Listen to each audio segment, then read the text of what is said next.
SSC class 9 और 10 के सभी बच्चों को मैथ्स और साइंस का क्लास देता आया हूँ। तो सभी बच्चों के डिमांड्स पर बहुत सारे बच्चों ने मुझसे कहा सर पॉलिटेक्निक एग्जाम क्लास 10 का एग्जाम हो चुका है, पॉलिटेक्निक एग्जाम का फॉर्म निकलने वाला है, तो उसके प्रिपरेशन के लिए आप हमें कुछ गाइडलाइन दीजिए, कुछ पढ़ाइए। तो मैं आज से आप सभी बच्चों के लिए, हम रामधनी क्लासेस यूट्यूब चैनल से पढ़ने वाले सभी बच्चों के लिए मैं उमेश मंडल आप लोग के लिए पॉलिटेक्निक क्लास आज से स्टार्ट करने जा रहा हूं। तो सब आज हमारा पॉलिटेक्निक का सबसे पहला फर्स्ट क्लास है।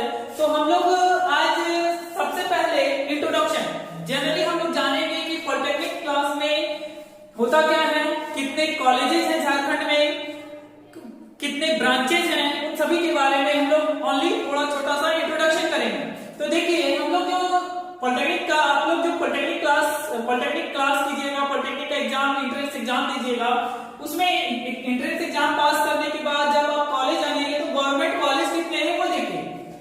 List of polytechnic college in Jharkhand, आपका झारखंड में टोटल नंबर ऑफ लिस्ट है पॉलिटेक्निक कॉलेज का। सबसे पहला है government polytechnic Ranchi, government polytechnic Dhanbad, government polytechnic Nirsa Dhanbad, government polytechnic भागा धनबाद।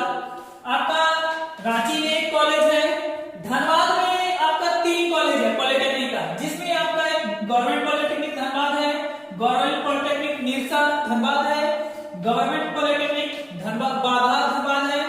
उसके बाद Jamshedpur, government polytechnic Adityapur Jamshedpur, government polytechnic Adityapur Jamshedpur.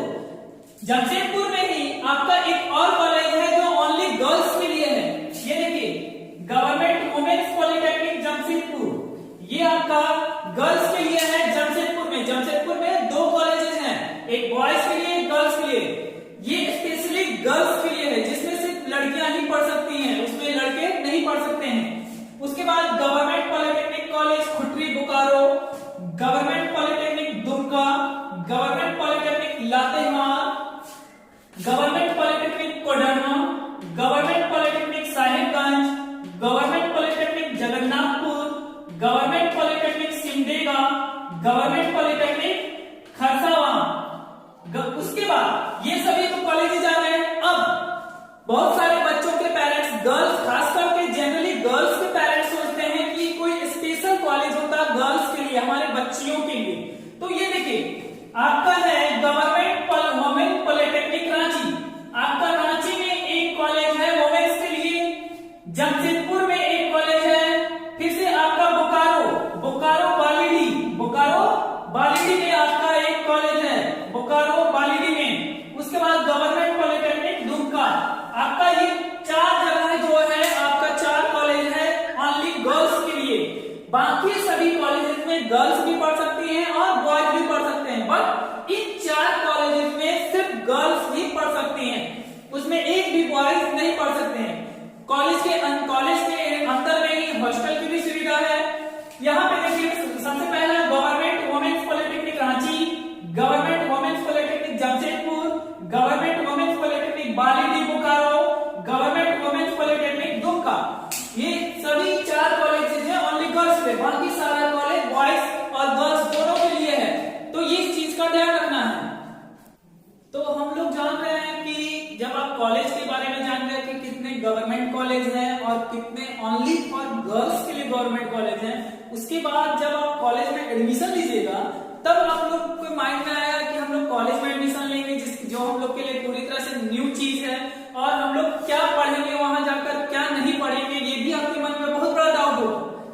Entrance exam तो आप क्लास 10 और 9 क्लास का सिलेबस पढ़ करके आप एंट्रेंस एग्जाम निकाल लेंगे, लेकिन आप फिर कॉलेज में जाने के बाद आपको क्या लेना है, क्या पढ़ना है, ये आपके लिए सबसे बड़ा क्वेश्चन मार्क है। तो आपको सबसे पहले ये सोचना है कि आपको बनना क्या है।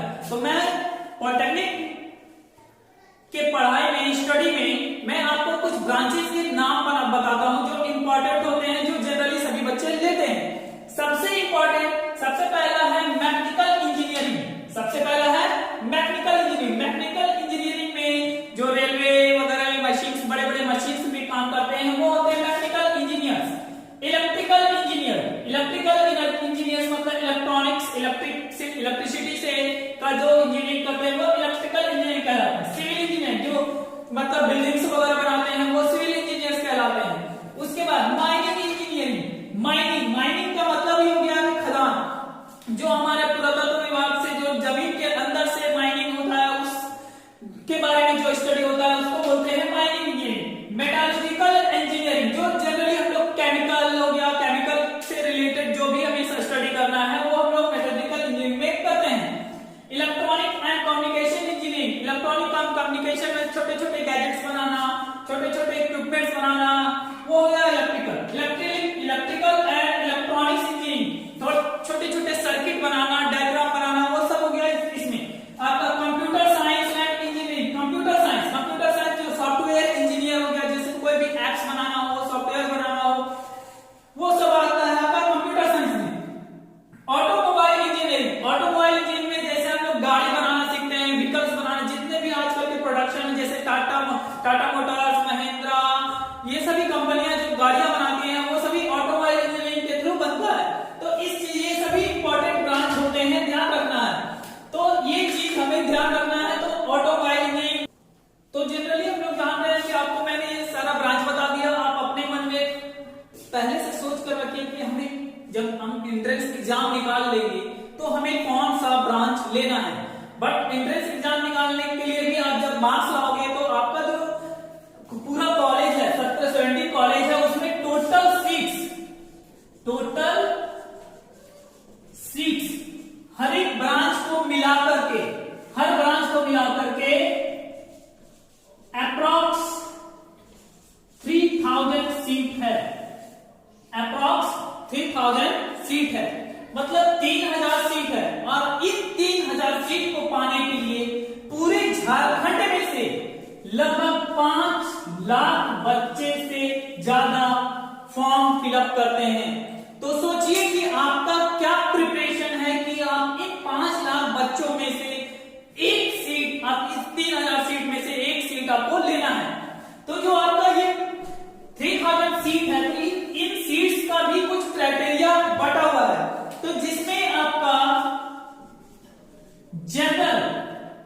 जनरल के लिए 40% सीट है पूरे सीट्स में से, जनरल के लिए ओनली।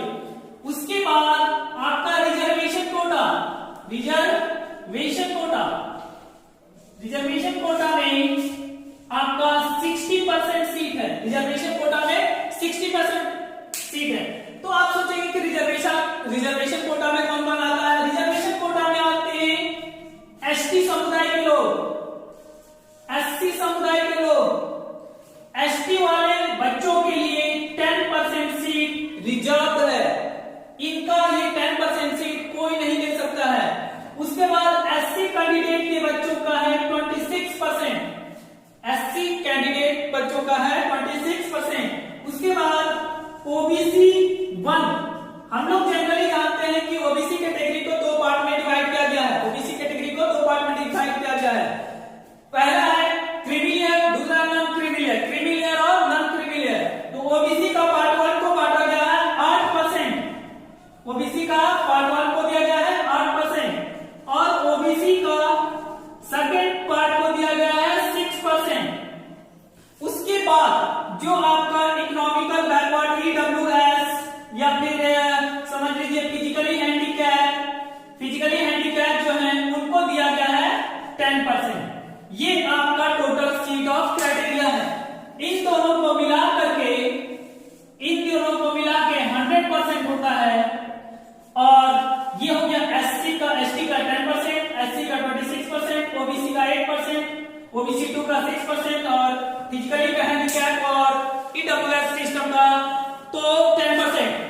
तो आपको ये ध्यान रखना है कि जो हम लोग का सीट है रिजर्व कोटा हो चाहे अनरिजर्व कोटा हो, वो मायने नहीं रखता। मायने ये रखता है कि हम लोगों को इन 3000 सीट में से एक सीट हमें लेना है। वो आप लोग के माइंड में होना चाहिए। जनरली आप सीट तभी ले सकते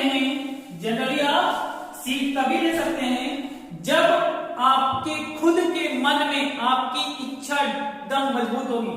क्योंकि कहा गया है इंसान की सबसे बड़ी शक्ति उसकी खुद की इच्छा शक्ति होती है। अगर इंसान ठान ले तो कुछ भी मुमकिन नहीं है। इसलिए आप लोग प्रिपरेशन में लग जाइए, क्योंकि आज के बाद